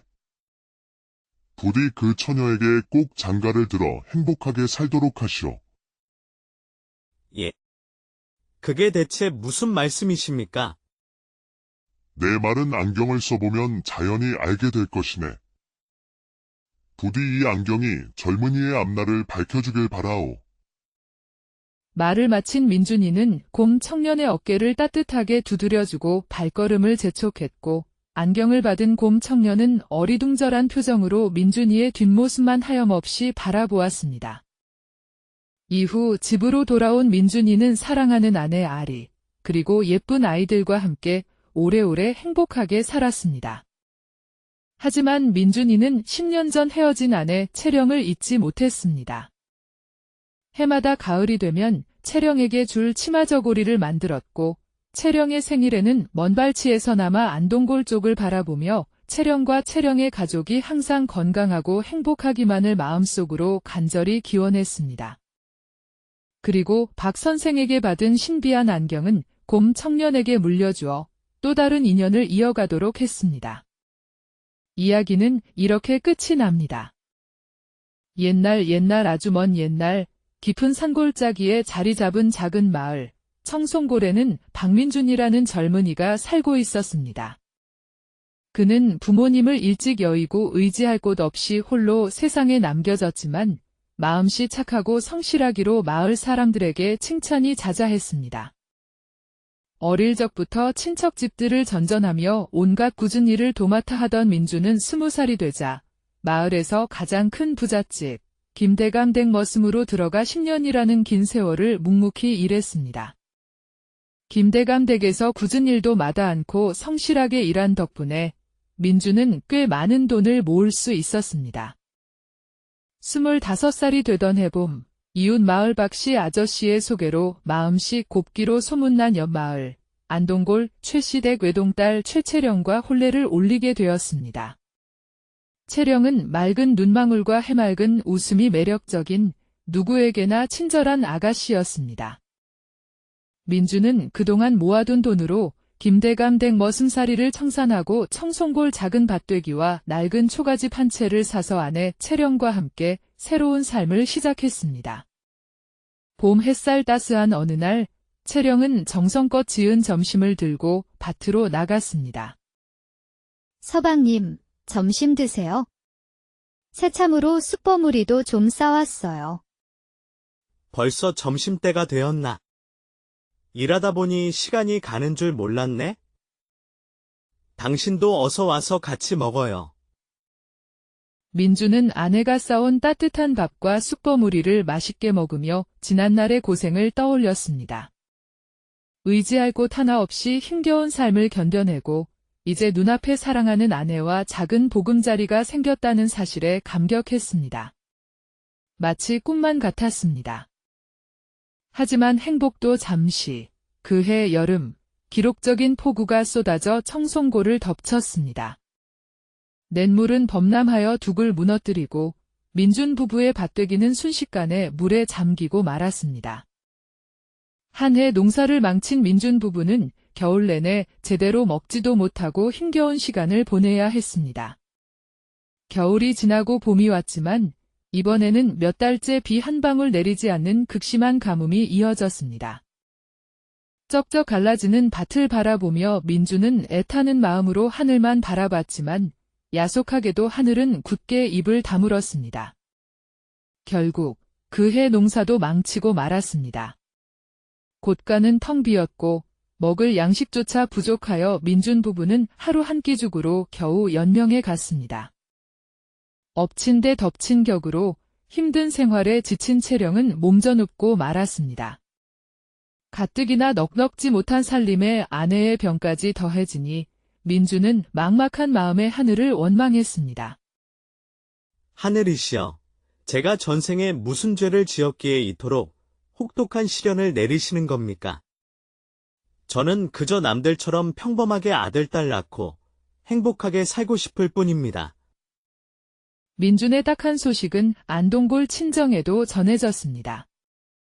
장인 최 씨와 장모 박 씨는 부랴부랴 청송골 민준의 집으로 찾아왔습니다. 퀭한 얼굴로 자리에 누워있는 딸 채령을 본 장인 최 씨는 민준을 매섭게 꾸짖었습니다. 일은 안 하고 첩 하나 없는 무능한 놈에게 우리 딸을 보낸 것은 자네가 성실해서 굶어 죽이지는 않겠다 싶어서였는데 약은커녕 죽 한 그릇 제대로 못 먹여 이 지경을 만들어 놓았나. 죄송합니다. 장인어른, 죄송은 무슨. 다 필요 없어. 채령이는 우리가 데려가서 돌봐줄 테니 두 사람은 여기서 인연을 끊어라. 장인어른, 그게 무슨 말씀이십니까? 아무리 그래도 그렇지. 저희가 어찌 쉽게 헤어질 수 있습니까? 그럼 이렇게 살다가 우리 채령이를 저 세상으로 보내란 말이냐. 죽어가는 딸에게 약 한 첩 못 먹이면서 무슨 혼인 생활을 계속하겠다는 것이냐. 딴소리 말고 당장 헤어져. 민주는 눈물로 장인에게 애원했지만 장인은 매몰차게 뿌리치고 딸 채령을 데리고 안동골 집으로 돌아가 버렸습니다. 아내마저 떠나고 텅 빈 집에 홀로 남은 민주는 며칠 동안 넋이 나간 사람처럼 방바닥만 바라보았습니다. 그러던 어느 날 민주는 갑자기 무슨 생각을 했는지 땅 문서를 들고 집을 나섰습니다. 헐갑의 밭되기를 팔아버리고 간단한 짐을 챙겨 정든 청송고를 떠나기로 마음먹었습니다. 낡은 집신을 신고 등짐을 진 민주는 떠나기 전 텅 빈 초가집을 돌아보며 눈물을 글썽였습니다. 그래, 차라리 잘 되었어. 나 같은 놈하고 계속 있어봐야 채령이만 더 고생만 할 테지. 혼잣말을 하며 민주는 정든 청송고를 뒤로하고 발길 닿는 대로 정처 없이 길을 떠났습니다. 그날 이후 민주는 뚜렷한 목적지도 없이 발길이 닿는 대로 걸어가다 밤이 되면 길에서 잠을 자거나 남의 집 처마 밑에서 밤을 새웠습니다. 날이 갈수록 민준의 모습은 초라해져 갔습니다. 어느 날 민준이 큰 장터, 문경세제 아랫장터를 지나고 있을 때 많은 사람들이 한 곳에 몰려있는 것을 보았습니다. 궁금해진 민준은 구경꾼들에게 다가가 무슨 일인지 물었습니다. 행색을 보니 이 동네 사람은 아닌가 보구려. 예, 저는 세상을 떠돌아다니는 길손입니다. 무슨 일이기에 이렇게 사람들이 모여 있는 것입니까? 저기 앉아 계신 분이 이 근방에서 용하기로 소문난 박 선생이라는 분이신데 어쩌다 한 번장에 나오셔서 점을 봐주시는 통에 이렇게 사람들이 줄을 서서 기다리는 것이오. 민주는 박 선생이라는 노인을 자세히 살펴보았습니다. 허옇게 센 머리에 흰 도포를 입고 갓을 쓴 점잖은 풍모를 지닌 노인은 코에 이상한 둥근 유리알 같은 것을 끼고 사람들에게 점을 봐주고 있었습니다. 다리도 아프고 갈 곳도 없던 민주는 한쪽 구석에 앉아 박 선생이 점을 봐주는 모습을 구경하며 시간을 보냈습니다. 어느덧 해가 뉘엿뉘엿 서산으로 기울고 어둠이 내리기 시작하자 사람들은 하나둘씩 자리를 떠났습니다. 사람들이 모두 사라지고 박 선생도 자리를 정리하려던 찰나 민준이 박 선생 앞에 다가서며 조심스럽게 말했습니다. 어르신, 저도 점을 볼 수 있을까요? 점이란 누구든 볼 수 있지. 하지만 내 점괘는 꽤 비싸네. 박 선생의 말에 민주는 허름한 품을 뒤적여 작은 돈주머니 하나를 꺼내 내밀었습니다. 그것은 지난날 밭되기를 팔아받은 재산의 전부였습니다. 제가 가진 것은 이것뿐입니다. 이것으로 될는지. 참으로 기구한 운명을 타고났구먼. 제 얼굴에 그런 것이 보입니까? 이 사람아, 세상에 사연 없는 얼굴이 어디 있나? 누구나 다 자기만의 사연을 얼굴에 담고 사는 것이지. 그렇게 수심 가득한 얼굴을 하고 있으니 사연도 기구하겠구먼. 그래, 뭘 알고 싶은 게냐? 박 선생의 물음에 민주는 지난날 자신이 살아온 이야기와 아픈 아내와 헤어지게 된 슬픈 사연을 모두 털어놓았습니다. 젊은이의 이야기를 묵묵히 듣고 있던 박 선생은 잠시 생각에 잠기더니 입을 열었습니다. 사람답게 살고 싶다는 괴로군. 사람답게 사는 것은 누구에게는 쉽기도 하고 또 어떤 이에게는 매우 어렵기도 하지. 그런 면에서 자네는 아주 운이 좋구먼. 자, 이것을 받게. 박 선생은 말을 마치며 코에 쓰고 있던 안경을 벗어 민준에게 건네주었습니다. 이것이 무엇입니까? 이것은 안경이라는 것이다. 무엇이든 꿰뚫어 볼 수 있게 하는 신비한 힘이 깃든 안경이지. 안경이라고요? 그런데 어찌하여 이 귀한 물건을 저에게 주시는 겁니까? 왜냐하면 자네가 내 마지막 손님이기 때문이지. 나는 이제 더 이상 이것이 필요 없네. 자네는 내일 날이 밝거든 이 아랫길로 쭉 내려가다 보면 큰 강, 낙동강이 나올 걸세. 그곳에서 그 안경을 쓰고 빨래하는 여인들을 잘 살펴보게.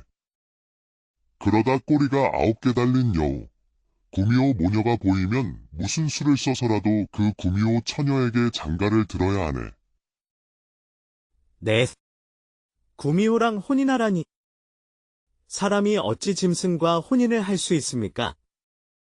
이 사람아, 진짜 구미호랑 혼인을 하라는 것이 아니고 그 안경을 쓰고 보면 구미호로 보이는 처녀를 찾으라는 게야. 그 안경은 인간의 눈에는 보이지 않는 진실을 보여주는 신비한 물건이니 부디 내 말을 명심하게. 예. 그런데 어찌 그런 일이 있을 수 있는지 잘 이해가 가지 않습니다. 나는 자네에게 모든 것을 알려주었으니 이제 남은 일은 자네 하기에 달렸네. 그리고 그 안경은 남들에게 함부로 보이지 말고 소중하게 간직하다가 나중에 인연이 닿는 사람이 있으면 그에게 물려주도록 하게. 말을 마친 박 선생은 짐을 챙겨 뒤도 돌아보지 않고 어둠 속으로 사라졌습니다. 민주는 박 선생이 사라진 방향을 바라보며 멍하니 서 있었습니다. 구미호 처녀와 혼례를 올리라니? 어떻게 그런 일이 가능하단 말인가? 그날 밤 갈 곳이 없어 문경세제 고갯길 아래 주막집 처마 밑에서 잠을 잔 민주는 박 선생의 말을 곱씹으며 잠이 들었습니다. 다음 날 아침 해가 뜨자 민주는 박 선생이 말한 낙동강을 찾아 강가 한쪽 구석에 앉아 사람들이 오기만을 기다렸습니다. 시간이 흘러 아침 해가 하늘 높이 떠오르자 아낙네들이 빨래감을 들고 하나둘씩 강가로 모여들기 시작했습니다. 어느새 낙동강변은 빨래하는 여인들로 북적였습니다. 민주는 품에 소중히 간직하고 있던 안경을 꺼내어 조심스럽게 얼굴에 썼습니다. 이게 뭐야? 안경을 쓰고 앞을 보던 민준이는 너무 놀라 엉덩방아를 찍고 말았습니다. 빨래를 하던 여인들이 모두 짐승으로 보였기 때문입니다. 그것도 한 종류의 짐승이 아니라 말, 돼지, 개, 소, 닭 등 온갖 짐승들이 빨래를 하고 있는 믿기 힘든 광경이 눈앞에 펼쳐졌습니다. 박 선생이 말한 것이 바로 이것이었구나. 인간의 모습 속에 숨겨진 진짜 모습을 보여주는 안경이라니. 민주는 안경을 쓰고 여인들을 자세히 살펴보았습니다. 그러다 강가 한쪽 구석에서 꼬리가 9개 달린 하얀 여우, 구미호 모녀를 발견하고 소리쳤습니다. 저기 있다. 구미호 모녀다. 민준이는 어느새 빨래를 마치고 자리를 뜨려는 구미호 모녀를 보고 황급히 뒤쫓아갔습니다. 안경을 벗고 다시 보니 젊은 구미호는 갓 20살이 되었을까 싶은 눈처럼 하얀 피부에 붉은 입술을 가진 어여쁜 처녀, 아리였습니다. 아리는 어머니 여우와 함께 인적 드문 숲길을 따라 걸어갔습니다. 민주는 조심스럽게 뒤따라갔습니다. 두 사람은 굽이굽이 숲길을 지나 깊은 산속 작은 초가집으로 들어갔습니다. 민주는 집 앞에서 어찌할 바를 모르고 서성이었습니다. 해가 서산으로 기울고 어둠이 내려앉기 시작하자 민주는 용기를 내어 집 앞에서 외쳤습니다.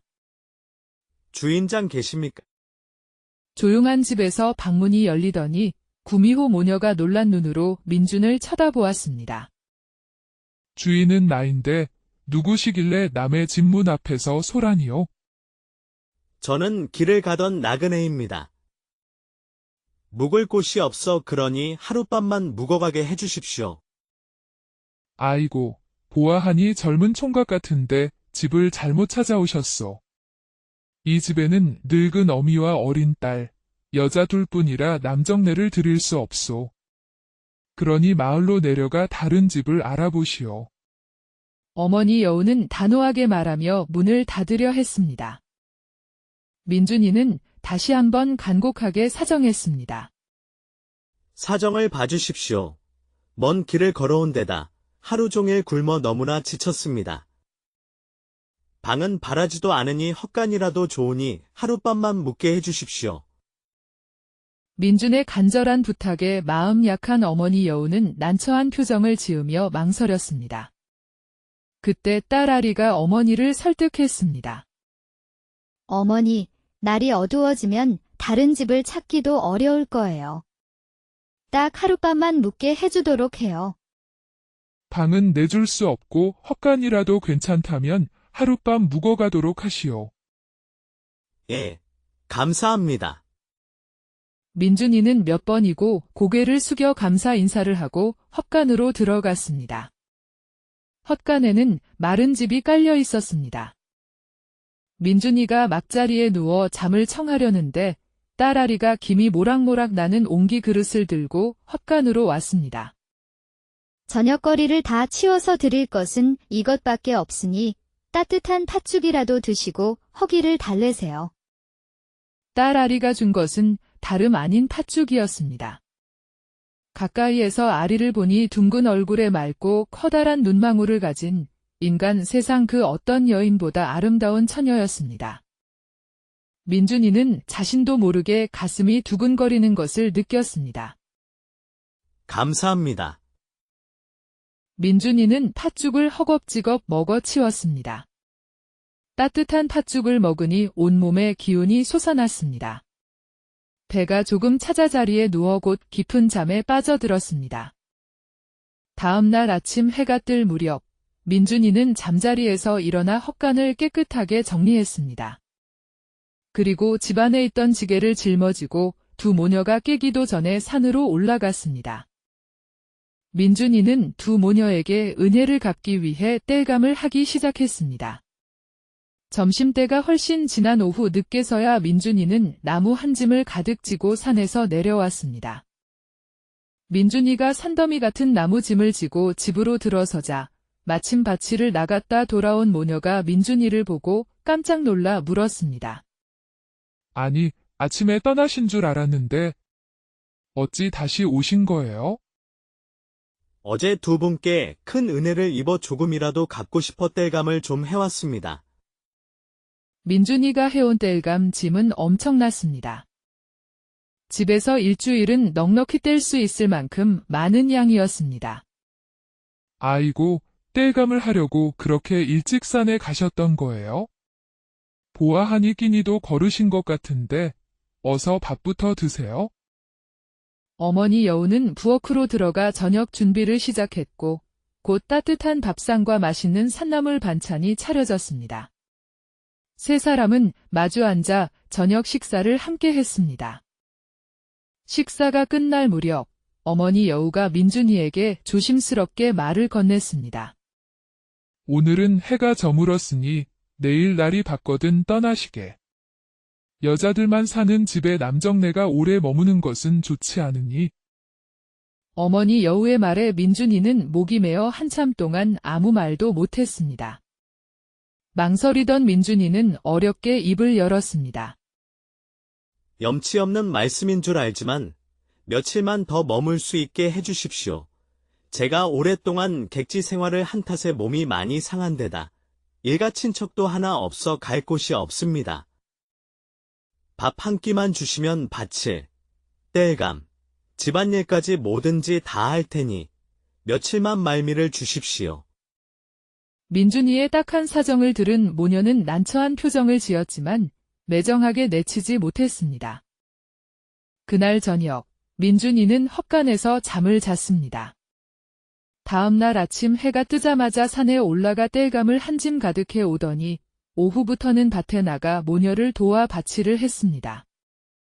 그렇게 구미호아리의 집에 머무르게 된 지 며칠이 지나자 집안에는 땔감이 가득 쌓였고 밭일도 민준이가 척척 해내니 모녀의 생활은 한결 편안해졌습니다.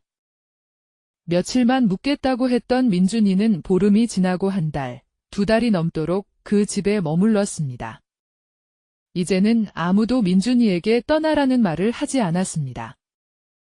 여름이 다가올 무렵 장마가 시작되어 억수 같은 비가 쏟아지기 시작하더니 한 달 넘게 그치지 않고 내렸습니다.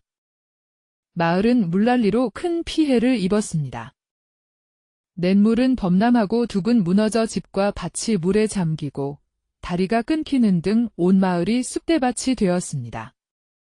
비는 온 마을을 쑥대밭으로 만들고 나서야 겨우 멎었습니다. 많은 사람들이 농사를 망쳐 쌀값이 크게 올랐습니다. 게다가 쌀쌀한 바람이 불어오는 가을이 되자 땔감 역시 가격이 많이 올랐습니다. 민준이는 그동안 부지런히 모아둔 땔감을 장에 내다 팔아 꽤 많은 돈을 벌 수 있었습니다. 어머니, 아리, 이것을 받아주십시오. 어머니, 아리, 이것을 받아주십시오. 민준이가 장에서 돌아와 어머니 여우에게 작은 돈주머니를 내밀었습니다. 이것이 뭐예요? 어머니 여우는 돈주머니를 받아 열어보고 깜짝 놀라 말했습니다. 아니, 이 돈은 다 뭐예요? 장에 나가 땔감을 모두 팔고 받은 돈입니다. 이 돈은 총각이 써야지. 왜 우리한테 주는 거예요? 아니, 아무리 그래도 이 돈을 내가 받아도 되려나 모르겠네. 어머니 여우는 짐짓 걱정하는 척했지만 결국 돈주머니를 받았습니다. 그해 가을, 민준이가 열심히 가꾼 밭작물들은 물난리 속에서도 큰 피해 없이 잘 자랐습니다. 민준이는 또 한 번 모녀에게 큰 돈을 벌어다 주었습니다. 세 사람이 함께 생활한 지 몇 달이 지나자 민준이와 아리 사이에는 묘한 감정이 싹트기 시작했습니다. 밤하늘을 함께 바라보며 이야기를 나누고 밭일을 함께하며 땀 흘리는 사이 서로에게 깊이 빠져든 것입니다. 어머니 여우 역시 그 사실을 눈치채고 한동안 고민하다가 어느 날 밤 달빛 아래 세 사람을 불러놓고 조심스럽게 이야기를 꺼냈습니다. 젊은이, 민준아, 구미호 아리와 어쩌다 보니 함께 지낸 시간이 꽤 되었구려. 젊은이, 민준아, 구미호 아리와 어쩌다 보니 함께 지낸 시간이 꽤 되었구려. 어머니. 항상 저를 따뜻하게 맞아주신 것에 감사하게 생각하고 있습니다. 그동안 민준이를 쭉 지켜보니 우리 딸 아리의 배필, 신랑감으로 괜찮겠다는 생각이 드는데 민준이는 우리 아리와 백년가약을 맺을 마음은 없는지? 어머니 여우의 갑작스러운 혼담 제안에 민준이는 당황하며 어쩔 줄 몰라 했습니다. 하지만 아리를 향한 자신의 진심을 깨닫고 용기를 내어 떨리는 목소리로 대답했습니다. 저야 물론 아리 아가씨와 혼례를 올릴 수만 있다면 더 바랄 것이 없습니다. 하지만 제가 어머니와 아가씨께 말씀드리지 못한 것이 하나 있습니다. 말씀해 보시오. 민준이는 한참을 망설이다가 어렵게 지난날 자신이 살아온 이야기와 혼례를 올렸던 아내, 채령과 가난 때문에 헤어지게 된 슬픈 사연을 모두 털어놓았습니다. 민준이의 이야기를 듣고 난 어머니 여우의 얼굴은 굳어졌습니다. 잠시 침묵이 흐른 뒤 어머니 여우는 옆에서 조용히 듣고만 있던 딸 아리에게 물었습니다. 아리야, 너는 민준이의 이야기를 듣고 어떻게 생각하느냐? 저는 지난날의 일은 크게 상관없어요. 민준 씨는 자신의 잘못으로 어려운 일을 겪은 것도 아니고 오히려 어려운 상황 속에서도 꿋꿋하게 살아오신 분이잖아요. 저는 앞으로 민준 씨와 함께 행복하게 살아갈 수 있다면 그걸로 충분해요. 그날 밤 달빛 아래 서로의 마음을 확인한 민준이와 아리는 어머니 여우의 축복 속에서 다음 해 따뜻한 봄날에 조촐하지만 아름다운 혼례를 올렸습니다. 어머니 여우는 혼례 선물로 대대로 내려오던 귀한 여우 구슬을 아리에게 주었고 아리는 그 구슬을 민준이에게 건네주었습니다. 혼례를 올린 민준이는 이전보다 더 열심히 일했습니다. 아리와 함께 힘을 합쳐 밭을 일구고 땔감을 마련하고 집안일을 돌보았습니다. 그동안 모아두었던 돈과 아리가 준 여우 구슬 덕분에 민준은 주변의 밭을 더 사서 밭농사를 크게 시작했는데 그해 하늘도 도왔는지 큰 풍년이 들어 엄청난 돈을 벌어들일 수 있었습니다. 좋은 일은 여기서 그치지 않았습니다. 아리가 임신을 하고 다음 해 예쁜 딸을 낳아 민준이의 집안에는 웃음꽃이 끊이지 않았습니다.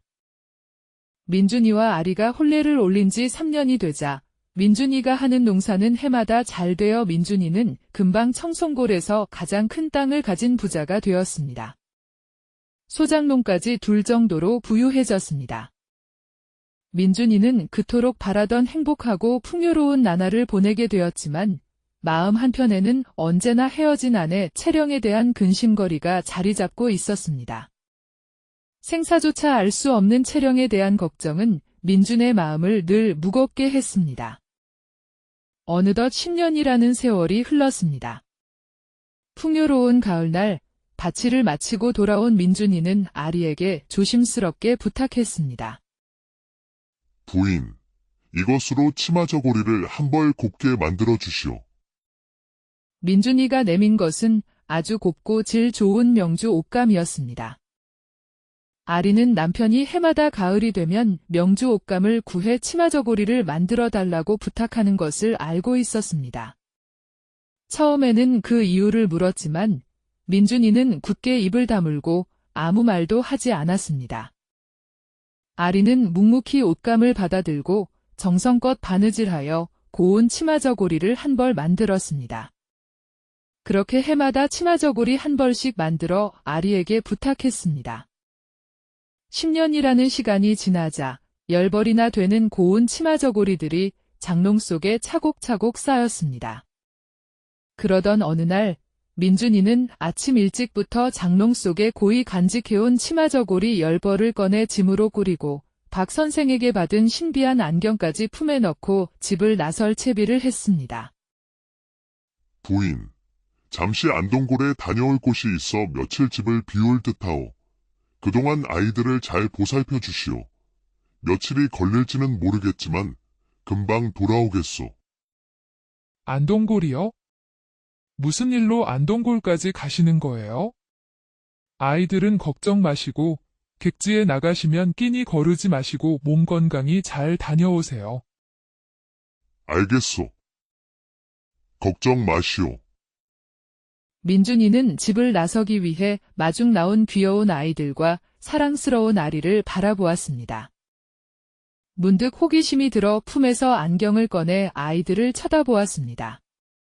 그러자 아이들은 앙증맞은 아기 여우들로 보였습니다. 볼 때마다 신기하고 재미있는 일이었습니다.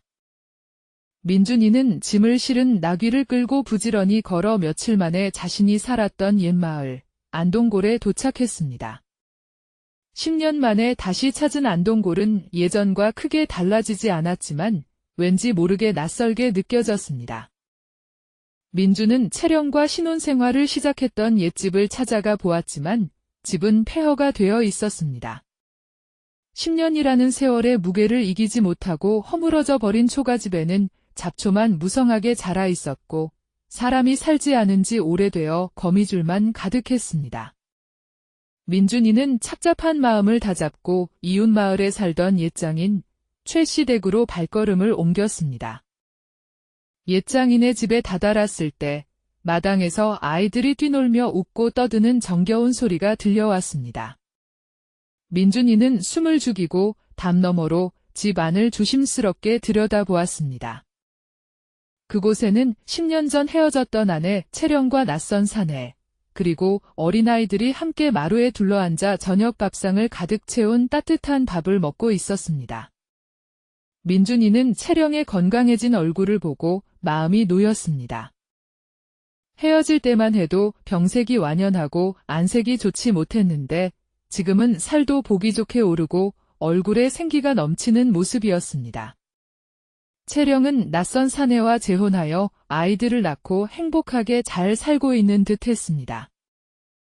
민준이는 잠시 옛 생각에 잠기다가 품에 있던 안경을 꺼내어 그들을 바라보았습니다. 그러자 신기하게도 그곳에는 돼지 아이들과 어미돼지, 아비돼지가 꿀꿀거리며 맛있게 밥을 먹는 모습이 보였습니다. 잠시 후 식사를 마친 돼지 가족들은 아기 돼지들은 신이 나서 밖으로 뛰어나갔고 아비돼지는 농기구들을 챙겨 밭으로 일하러 나섰습니다. 민준이는 채령이 혼자 남은 것을 확인하고 용기를 내어 조심스럽게 집 안으로 들어갔습니다. 낡은 마루에 앉아 배를 짜고 있던 채령은 인기척에 고개를 들어 방문 쪽을 바라보았습니다. 10년 만에 나타난 민준을 발견한 채령은 깜짝 놀라 손에 들고 있던 배틀북을 떨어뜨리고 말았습니다. 채령, 그간 잘 지냈소? 민준이가 채령을 보며 목이 메인 목소리로 어렵게 말을 꺼내자 채령의 맑은 눈에서 눈물이 주르륵 흘러내렸습니다. 당신, 살아 계셨군요. 그러게 말이오.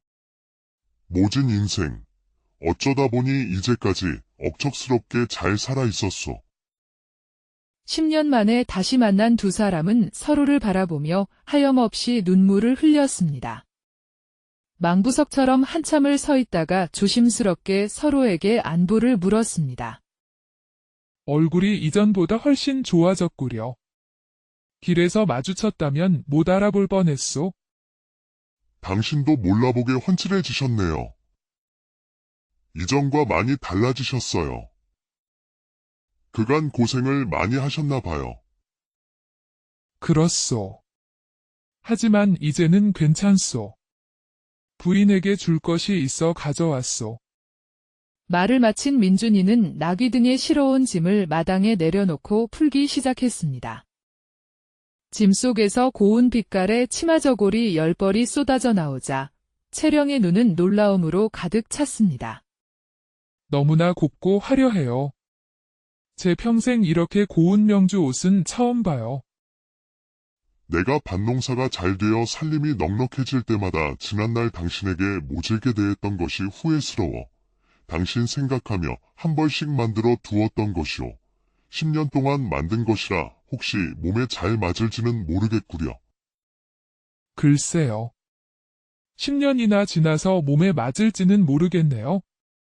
마침 저도 드릴 것이 있는데 잠깐만 기다려보세요.